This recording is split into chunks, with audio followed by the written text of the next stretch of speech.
Hello, c'est Léona sur Future Dreams TV et le podcast des âmes audacieuses. Le parfait endroit pour enfin oser t'aimer et écouter ton intuition pour créer la vie qui te fait vibrer. Aujourd'hui, je voulais aborder les périodes où on n'arrive pas à sortir la tête de l'eau.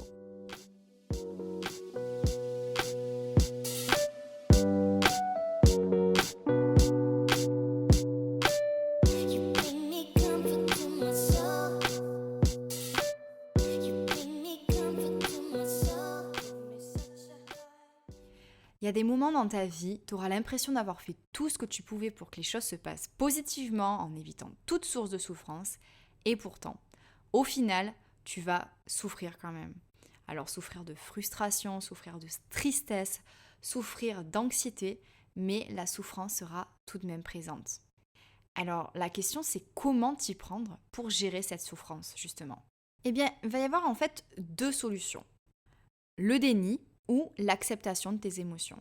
Et clairement, le déni n'est pas une solution à envisager quand on souhaite vivre en paix. Moi, je suis une partisane du embrace it, comme on dit en anglais. Et j'aime ce mot parce que ça fait penser au mot embrasser en français. Et c'est exactement ça l'idée. Ça va au-delà de l'acceptation.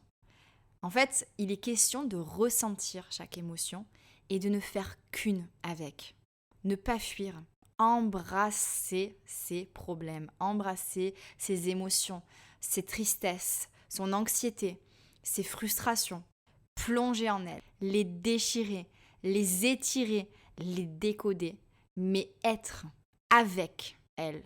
Parce que les ignorer ou les fuir n'est qu'une manière de te voiler la face. À l'intérieur, ça fait toujours aussi mal, ça fait toujours aussi peur. C'est toujours là. Le truc, c'est que dans notre société, on aime tellement passer à autre chose rapidement. Alors du coup, ça pose problème par rapport à la gestion de ses émotions.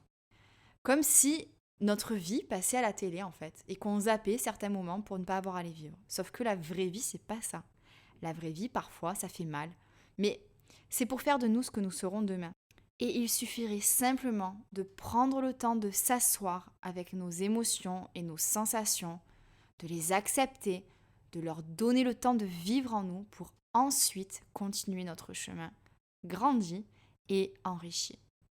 Voyons un petit peu qu'est-ce qu'il se passe quand on ne prend pas ce temps, justement.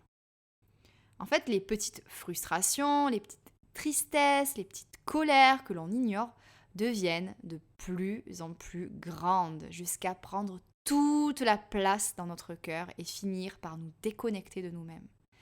Alors, on vit notre vie en sentant une sorte de lourdeur en nous. Et c'est normal en fait, c'est notre cœur qui est lourd. Et à force, la vie peut même commencer à perdre de sa saveur parce qu'on n'arrive plus à ressentir les choses comme avant. Il suffirait pourtant d'un réel instant de communion avec nos émotions pour leur laisser la place de s'exprimer en nous et de les laisser partir, tout simplement. Et si tu ne sais pas comment faire ça, prends simplement le temps de t'asseoir et de respirer. Ça peut être aussi simple que ça. Connecte-toi à toi-même en ralentissant. Tu peux méditer aussi, ou alors prendre une douche pour laisser aller la souffrance, la tristesse ou la colère. C'est si important de prendre ce temps. Je te promets que tu ne le regretteras pas, ma belle audacieuse. On a tous besoin de ressentir. Qu'on soit homme ou femme, c'est une part intégrale de notre humanité. Alors en tant que coach de vie, je parle souvent d'action, mais parfois, c'est aussi mon rôle de créer un espace pour mes clientes lors de nos sessions, afin qu'elles puissent prendre ce temps, ce précieux temps pour ressentir leurs émotions. Et aujourd'hui, je crée cet espace pour toi, ici. Ressens tes peines, ressens tes frustrations, ressens tes colères, et puis laisse-les aller. Laisse aller ce qui ne sert plus, qui est bien trop lourd pour ton cœur. Et n'hésite pas à le mettre à l'écrit pour t'en défaire, pour délier tes idées. Et puis pourquoi pas brûler le papier par la suite pour vraiment visualiser ces problèmes, ces tristesses, ces colères, ces frustrations s'envoler en fumée. Et si jamais la nouvelle lune ou la pleine lune ne va pas tarder à arriver, n'hésite pas à faire ce petit rituel à ce moment-là. Tout en sera décuplé. J'espère que ce petit podcast t'aura permis de prendre conscience qu'il est temps de ralentir, ou en tout cas si tu n'en ressens pas le besoin maintenant, j'espère que tu garderas en tête que c'est vraiment important de ressentir, de laisser vivre les émotions en nous pour pouvoir s'en libérer et transformer en fait cette expérience en quelque chose d'enrichissant.